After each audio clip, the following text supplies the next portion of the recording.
All right. So hopefully you got your first homework assignment back from me. Notice that your grade wasn't tied to whether or not I thought you did it correctly. Some of you, I gave you feedback. I didn't think you got this right, or I don't think you got this right. But if you did everything, then you should have gotten full credit for it. The only time I took something off is if I thought there was something missing from the submission itself, rather than an incorrect attempt at it. Just to remind you how that works here. So, all right. So on Monday, we started talking about sensitivity analysis.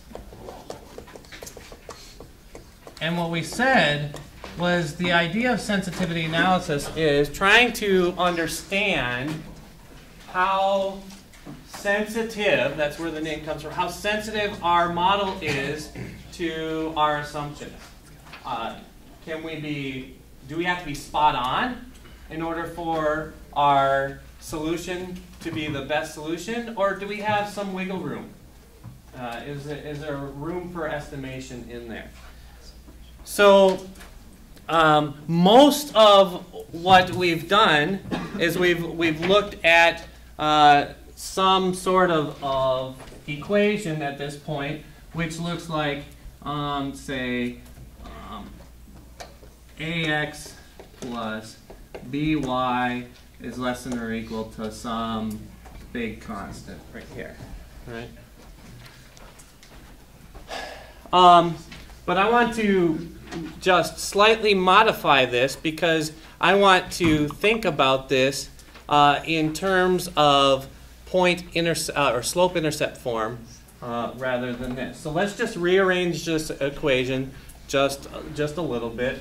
So this is the same as by is less than or equal to a negative ax plus c, which is the same as y is less than or equal to negative a over bx plus c. So the slope of any of the lines that we're talking about is what's that? C over B. C over B. Thank you. Yes.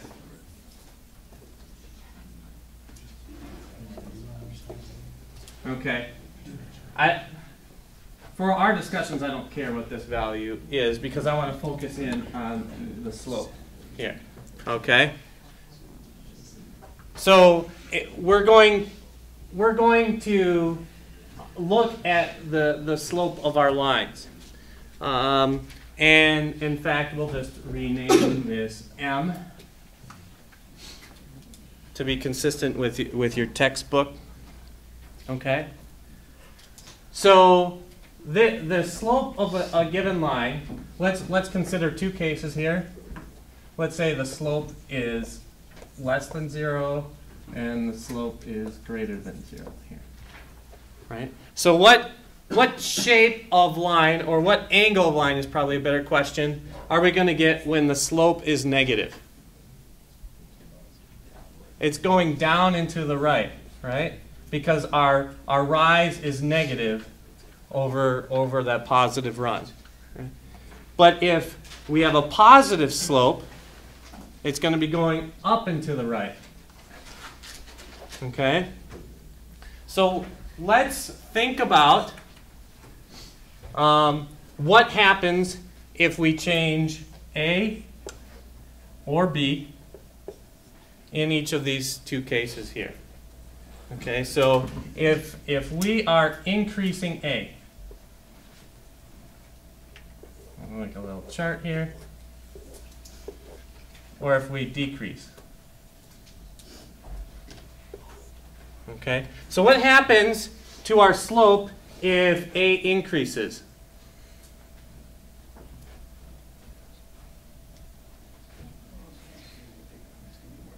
It's going to be more negative, which is going to turn it in which direction? It's going to drop even further, right? So it's going to rotate in a counterclockwise direction. It's going to be more steep. It's gonna rotate in this direction. What if on the other hand, if we decrease A, it's going to rotate upward. It's going to be more flat, right? It's going to rotate in the other direction here. How about B? If we increase B, what's going to happen? Now we're going to get more of a run, right? So it's going to get flatter here. And so it's actually going to rotate counterclockwise. And if we decrease B, we're not going to run as far, and we're going to get more steep. Okay, so it's going to rotate in a clockwise direction. So that's what happens if we have a negative slope. If we have a positive slope and we make this same table here, where we increase or decrease. What happens if we increase A now?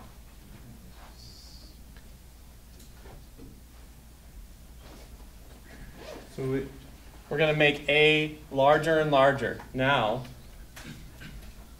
our run is going to keep getting more steep, right? But it's not going to rotate in the same direction.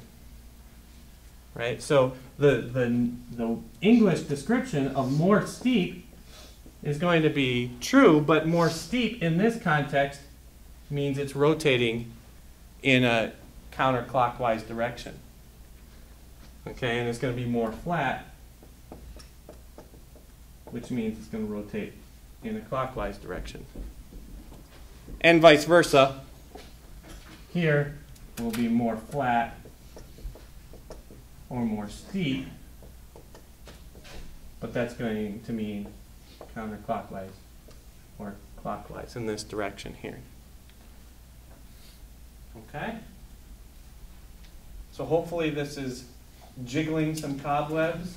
If you haven't been thinking about lines and their slope recently, because I know that's what we go home and do every night is think about them. All right, because we want to be comparing for our sensitivity analysis various slopes. That's what it's ultimately going to come down to. So why don't you bring out your book and look at example 3.1.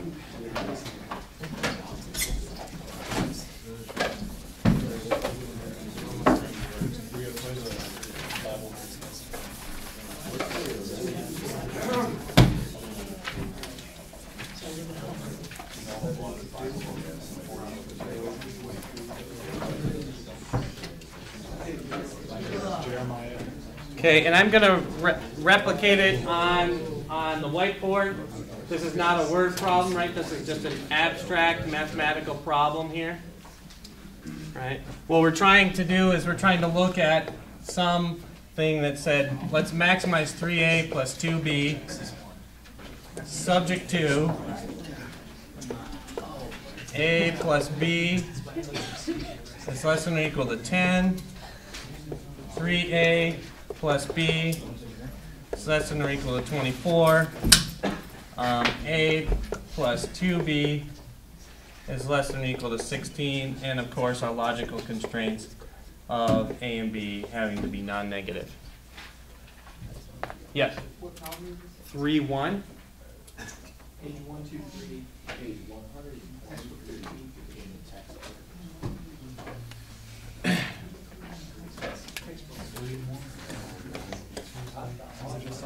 All right.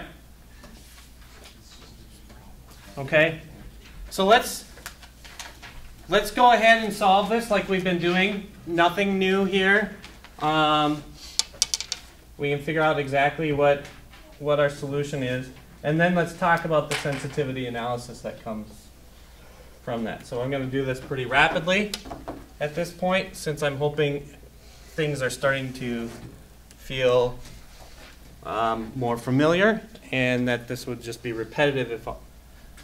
So I'm going to go by 2's in each direction. So 2, 4, 6, 8, 10, 12, 14, 16, 18, 20, 22, 24. And those are not even, so this is going to be approximate. I did notice in your first homework that a lot of you didn't use graphs, and it was very hard to read some of your graphs. You definitely will want to use graph paper, especially when you're solving them via the graphical method. 2, 4, 6, 8, 10, 12, 14. All right. Yes. I have a question. Yes. On exams, will we be able to use a graphing calculator for these, or? No. Okay. So we'll have to draw the lines and slope. I will give, if you're needing to draw a graph, I will give you the grid. Okay.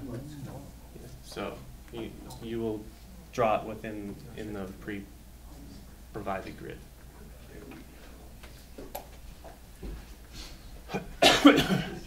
All right, so let's do each of these. So let's do our first line green. And let's mark this properly. We'll make this the A axis and this the B axis. All right. So if A is 0, B is going to be 10, 2, 4, 6, 8, 10. And if B is 0, 2, 4, 6, 8, 10. A will be 10.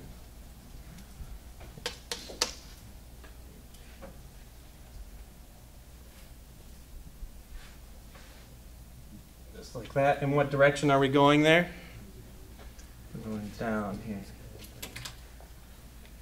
All right. Well, then the next one is red. I hope none of you are colorblind. I apologize if you are. All right, so if A is 0, B is going to be 24. 2, 4, 6, 8, 10, 12, 14, 16, 18, 20, 22, 24.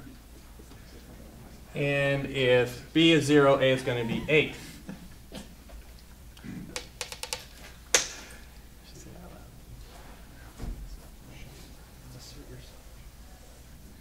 Like that. And then finally, if B is 0, A is going to be 16. So 12, 14, 16, and 8.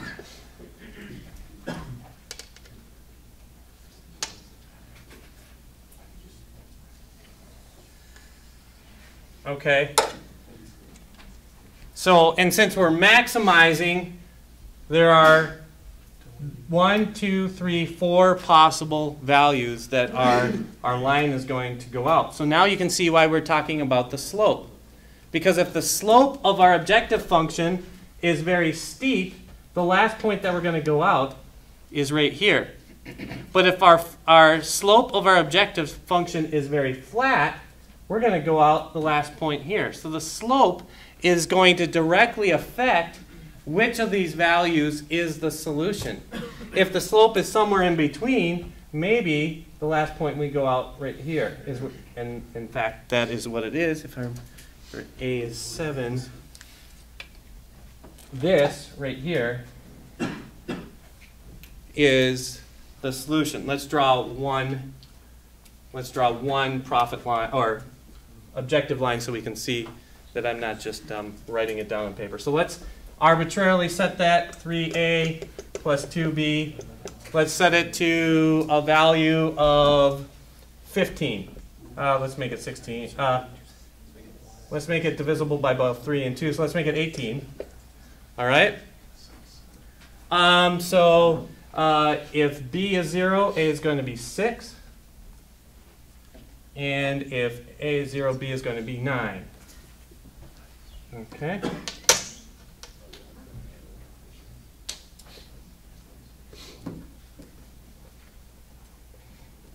Like that.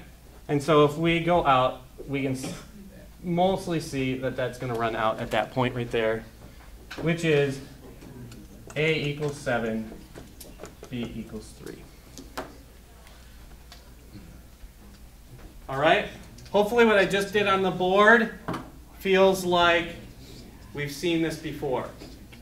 But now the question is about the sensitivity analysis. And so what we're going to ask ourselves is, what happens if we had these costs wrong? How far off can we be before it's going to change our answer? So it turns out we should compute the slope of each of these lines right here. So I had it up here originally. I'm going to reformulate it a little bit so we don't confuse with the A and B here. Okay, so let's say we have coefficient of x plus the coefficient of y. Let's make this tiny. Is less than or equal to some constant, right? And what we said is that will become y is less than or equal to the negative, excuse me, coefficient of x over the coefficient of y times x plus some other constant right here. Right, so the slope of these lines, we don't have to reformulate it because we can just look and say it's the negative coefficient of the x divided by the coefficient of the y. So what is the slope going to be of this green constraint right here? What's the coefficient of x? Positive 1. What's the coefficient of y? Positive 1. So the slope is going to be negative 1 divided by 1. So the slope right here is going to be negative 1. What's the slope of this going to be? It's going to be negative 3 divided by 1. So it's going to be negative 3. And what's this going to be? Negative 1/2. All right? There's also a slope to any of these profit lines, no matter what arbitrary value we put at it, right? What's the slope going to be of our objective function? It's going to be negative 3/2, right? Our x is 3, our y is 2, so negative 3 over 2 is our slope. Okay?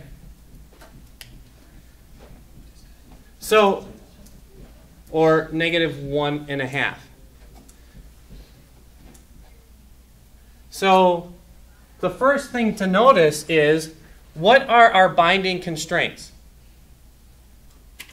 What are binding constraints in this? The red and the green, right? Those are the ones that directly affect the solution. The blue constraint does not affect. It's not binding. We could change its value. It could move up or down in this graph. Some down, definitely up. And it's not going to change what the optimum value is. Right? So if we look carefully, the slope of the green is negative 1. The slope of the red is negative 3. And the slope of our objective function is in between those two. Right, our green right here. Our red right here. And then just to be complete, our blue slope is even larger, right?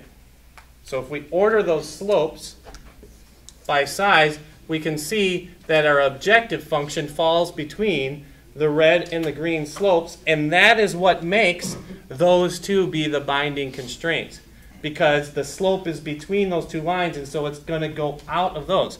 If we rotate it in any way, just a little bit, if it wasn't negative 3/2, but it was just a little bit more, it would still go out. It would not change going out of this area of the plane until it changes its slope so drastically that it goes beyond being between the red and green to being something else.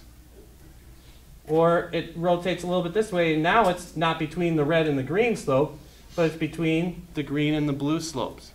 So the slope of our objective function, compared with the slopes of our constraints, directly dictates which of those constraints are binding and which are non-binding or free constraints right there. All right. Questions so far? So now we can ask ourselves, to what extent can we change this value right here? How far can we manipulate this and keep this at that same optimal point?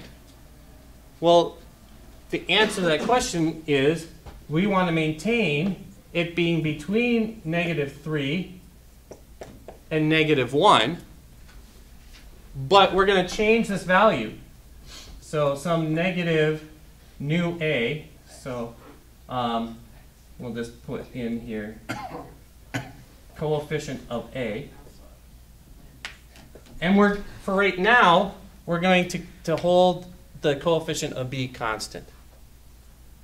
Okay? So now we can simplify this set of equations right here by multiplying everything by 2, and we get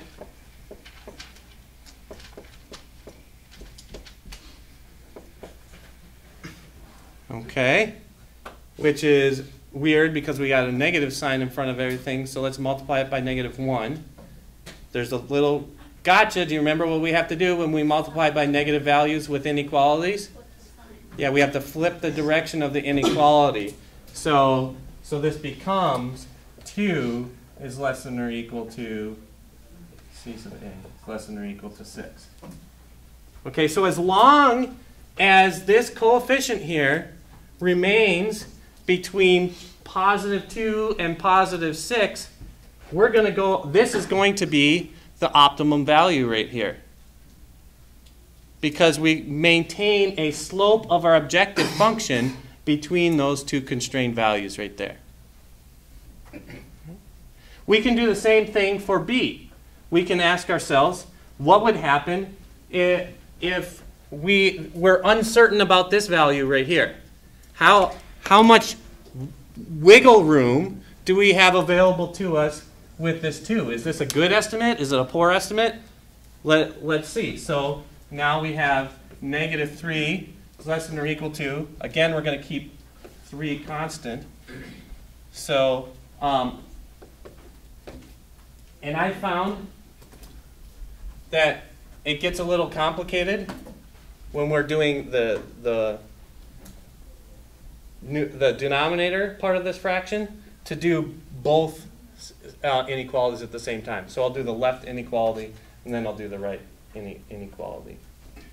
Okay? So this becomes -3 coefficient of b is less than or equal to -3.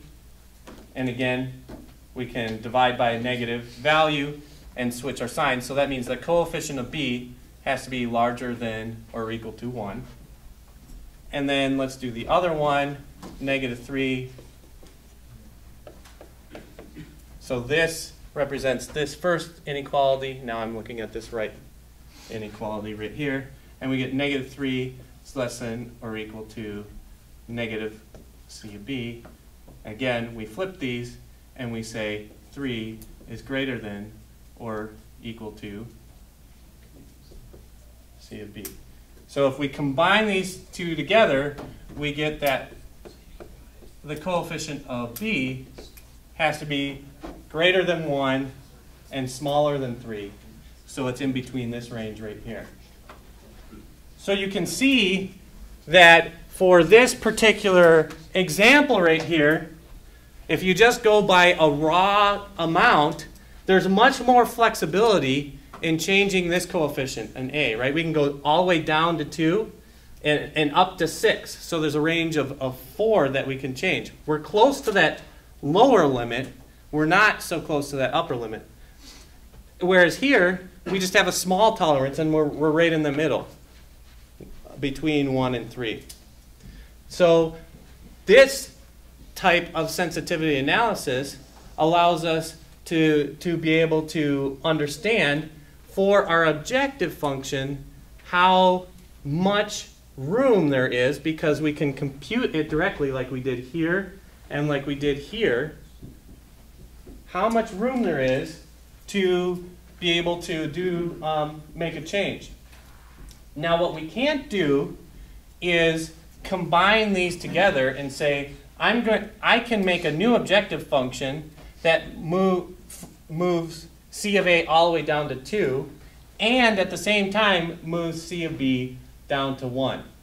Okay, remember, we're sticking with linear equations, and when we modify two variables concurrently, that is not linear anymore. Okay, so this analysis only works if we hold one coefficient constant and modify the other coefficient. It could still work. There are ways that we could modify the coefficient of A and the coefficient of B at the same time. But these ranges right here assume that only one is being modified and the other is being held constant. Okay. Ultimately, if we modify more than one coefficient, then we have to go back to the slope and evaluate what is that slope for that particular line and which of the different constraints are we between. Those are going to be our binding constraints. So if we moved C of A, if we move this down to a 2, let's move it below that 2. Let's just make it a 1. Let's say it was 1. All we need to do is make sure we're in between these.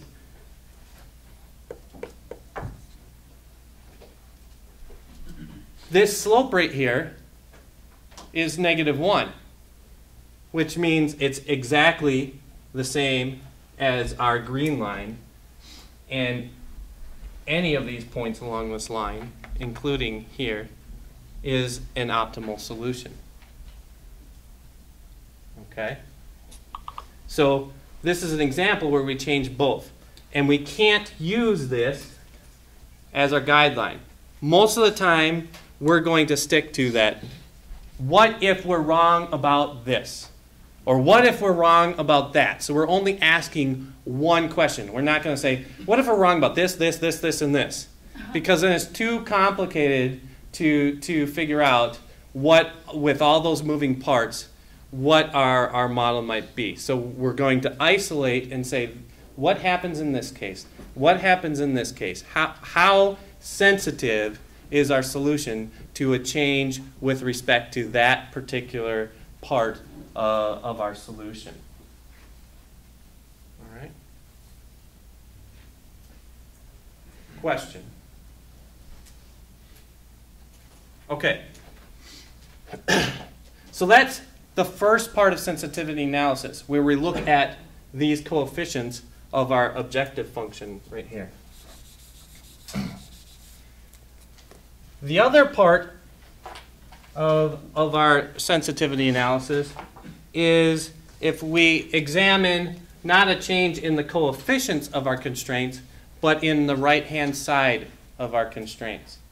Okay, so let's say I found out that I have more labor available to me. So this goes from 10 to 15 because I have more people working in the shop than I expected right here. That's what that, let's pretend what that meant right there.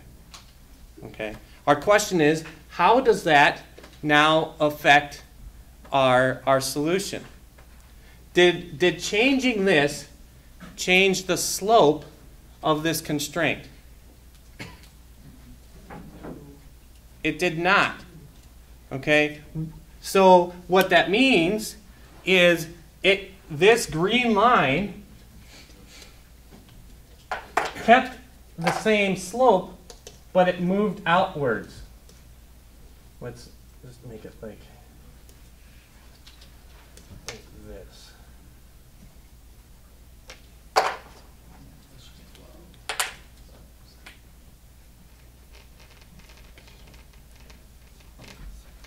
Okay, right? Let's say it moved outwards along like that dotted line just did right there. So what that means is because the slope of this line and the slope of this line are unchanged, it means that these constraints still remain binding, but the solution changed. right? Because now the intersection between our new constraint and the red line changed, right? The intersection used to be here, and now it's moved up to here instead. And so when we make changes to the right-hand side, unlike changing these, we are going to get a different solution value. We'll get a different solution point. Okay? And so that means that if we were wrong here, we actually are going to change what the optimal solution is if we're affecting a binding constraint. Did that answer your question? It gets a little bit more tricky, and we'll visit this, I think, on Friday. If this went really high, this green dotted line doesn't represent the 15, right? The 15 should probably be out here. Then we've moved that constraint so far that it's no longer binding. We've actually turned it into an infeasible. Well, no, because it's going this way. We've moved it in such a way that it's no longer binding, right? If we had a green line way out here, hopefully that's parallel. We wouldn't go out between the green line and the red line anymore because that would be up here. What would happen is instead this would be our optimal point where we go out between the red and the green lines. So what happens, I want you to think about this, is we know originally the green line and the red lines are binding. What we're going to do is if we change the green line, the red line is still going to be binding. So we're going to move along that red line. And we will keep moving either until we hit our new constraint or until we hit an already existing constraint. Then we can't keep following that. So what we're going to look at when we change these right-hand sides of our equations is how much does increasing this matter? If I increase it a little bit, it's going to improve our optimum. But if I increase it a bunch, it's going to stop being the constraint that matters. What have I introduced?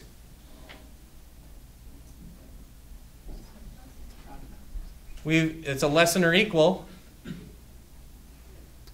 Is it slack or is it surplus? So what I've done is I've introduced slack into the equation. Okay? And this distance right here is that slack. How much slack I've introduced here. Okay? So what we want to measure when we change these right-hand side is how much we can move along that other constraint before we run into some other constraint. That is our freedom. After we go beyond that, then our problem completely changes. It's going to be some other solution. It's going to be some other binding constraint. And we don't want to introduce slack. I don't want to pay workers to do work, to sit on a bench and do nothing, right? I want to pay them to help me manufacture something. I want to pay them to help facilitate the bottom line of the organization. I don't want to buy additional product that I'm not going to be able to sell. I don't want to buy a bunch of airplanes and have empty seats on them. I don't want to build empty hotel rooms.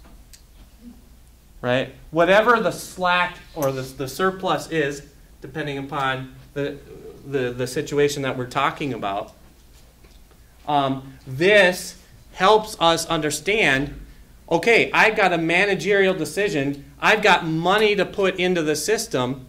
How much money should I put into that particular lever?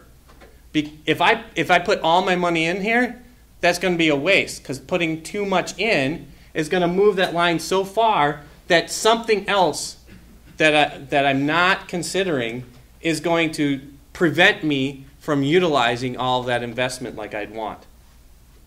And so our analysis of the right-hand side is going to specifically show us what the boundaries of that constraint are. If we increase it or we decrease it, we will go along that line for a certain distance until something else becomes the problem. And we need to put money into that other problem rather than this being the problem.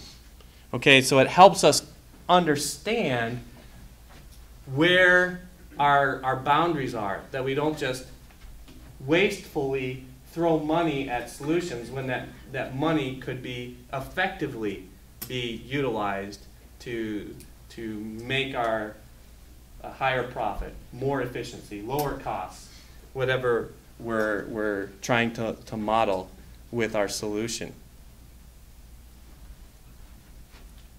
Questions about the right-hand side? Okay, so let's go back to one of our original problems. So I think you already have the solution because it was a homework problem. That is problem 223. Yes. So you just do that graphically? For now, I'm trying to build up intuition about how things work visually, because starting next week, when we move off of the graph into more than two variables, we aren't going to be able to visualize it anymore. So I want to really get a deep understanding in the two-dimensional realm. Oh, I'm moving along this line. I'm looking at these slopes. And hopefully you can make a rough parallel, even if you can't visualize. Oh, this is the slope of this plane, or we're traveling along this edge here on this hypercube or whatever the shape might be. Okay, so yeah, we're sticking to that for right now, and it is analogous. When we add more variables, we just won't be able to draw. definitely not draw it on a. Or even visualize it necessarily. So you might be able to think about it in a two-dimensional case and say, oh, this is an equivalent of that in the multi-dimensional realm. Okay, so bring up your solution for 223. And what I'd like you to do at your table is I would like you to start by asking the question, what range of coefficients can you have for the profit for these two different motorcycles, right? We had the Lady Sport and the Easy Rider. And you have an objective function for that says you want to maximize the profit, which was, I don't have it right in front of me. What's the profit for those two? What's the current profit for the Lady Sport? 1,800, and the profit for the Easy Rider is 2,500. 24, thank you. And so my question is, and I want you to work this in with your table, and I'll walk around, is what is the range of these values that will still give you that same optimum answer of making, I can't even remember, however many Lady Sports and Easy Riders there was. How much range is there? So do we have to have a really accurate estimate of the profit we can make on these bikes? Or do we have a wide range of estimate of the profit we can make on these bikes? And compute that for each of these two coefficients here, both the profit on the Lady Sport and the profit on the Easy Rider.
Well, see, it was folded out and it had one of the young times pictures.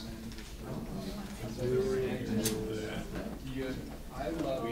Yeah. So I should find Well, yeah, it's negative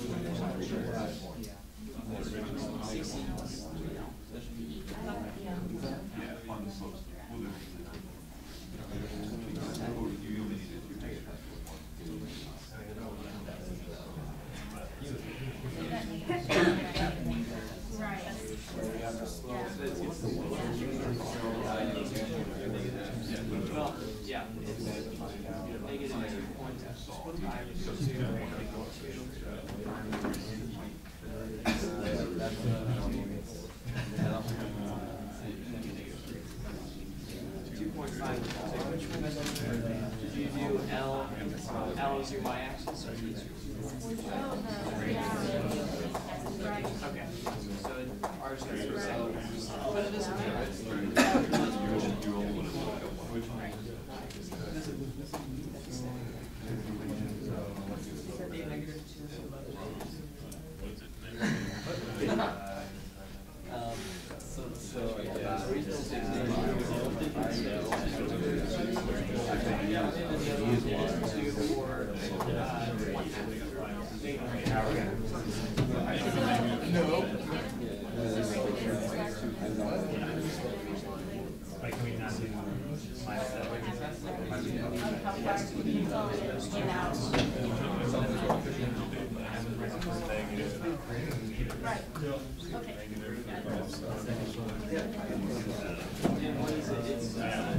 Yours would be 2,400.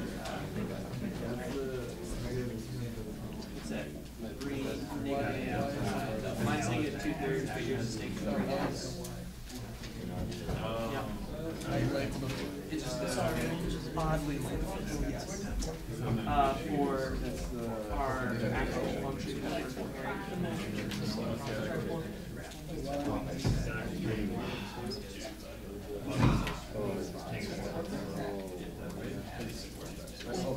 My calculator is minus 2. 2 divided by 2. Negative 2. Negative 2.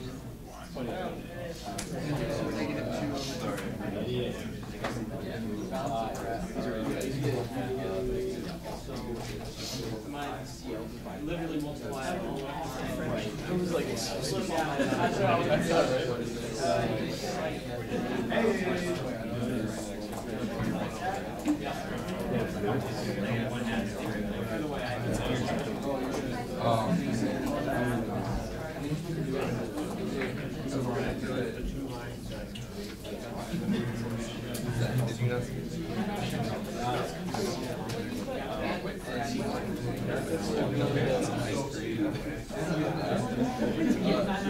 you plug those numbers into the range.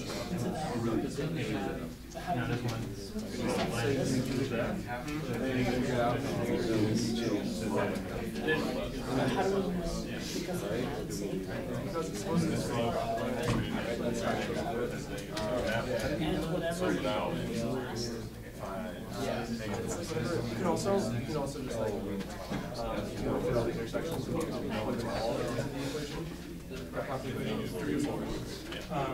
Plug them all in here. This is the biggest number. So you have your slope right.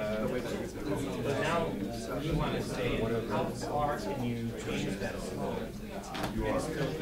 That's why you send me So you want to be able to take this, how far can you go with this, and how far can you push it. That will tell you the values that you end up with. You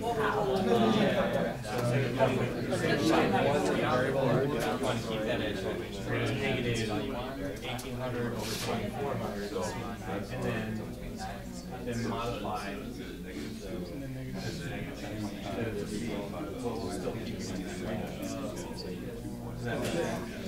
that tells you what the lowest value would be, what's the highest value, and that's just the range. Your solution is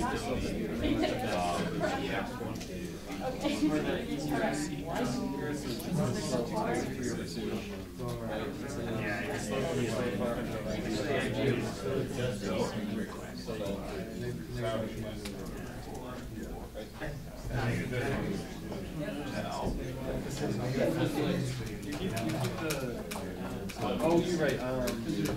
Yeah, I can.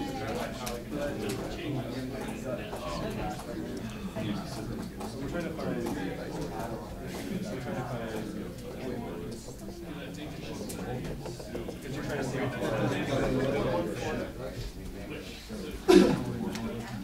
Why'd you say that's it?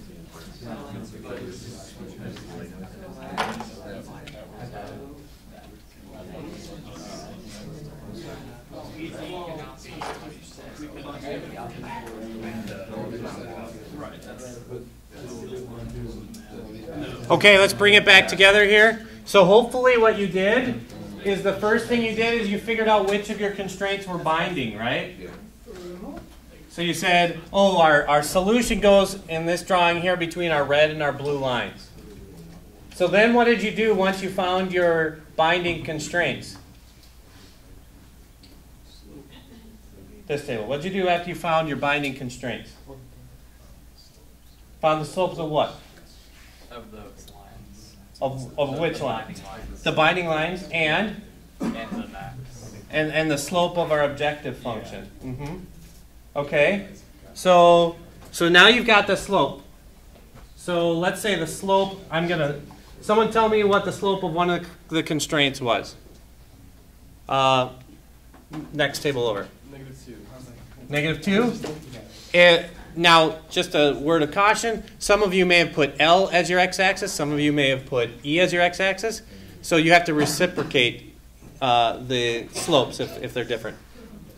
What was the slope of the blue? I'll keep here. Daniel, what was the slope of? Is it the -4/5? -4/5, okay. And if you did it opposite, you would have -1/2 and -5/4. Okay? So so if we want to figure out the range for the L first, right, we have the coefficient of L divided by 2400. It has to be in that range, right? So then we can multiply these both out. You get -4800. It's less than or equal to that, which is less than or equal to, help me out, that's roughly 2500. 2400, is that it? What's 2400 times -4/5?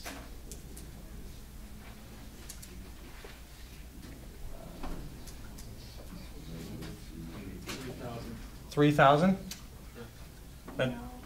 That doesn't make sense. It should be smaller than 2400.